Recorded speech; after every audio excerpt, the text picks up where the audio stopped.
At a time when U.S. President Joe Biden is under intense scrutiny for his mental acuity, it was this moment that went viral on Thursday for all the wrong reasons. I want to hand it over to the president of Ukraine, who has as much courage as he has determination.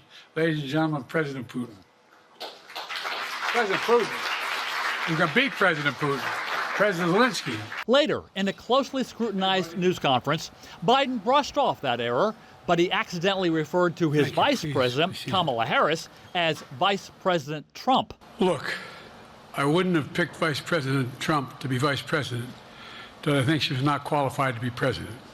Biden touted his economic and foreign policy accomplishments and said he was staying in the presidential race because, he said, there was more to accomplish and for the gravity of taking on Donald Trump. Biden bristled at a reporter's suggestion that other world leaders at the NATO summit needed to guide him at times. He said he had a neurological exam in February and was deemed fine. I've taken 3 significant and intense neurological exams by a neurologist. In each case, as recently as February. And they say I'm in good shape.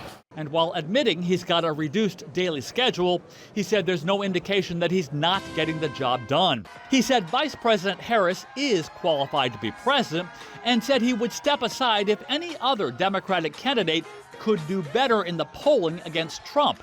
But he said he's seen no evidence that anyone could.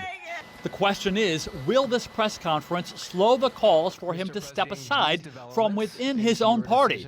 The New York Times reports that some Biden aides and allies are looking for ways to convince him to drop out, something the White House denies. There are now 17 Democratic members of Congress who called on Biden to step aside, including 2 who made that call right after that news conference.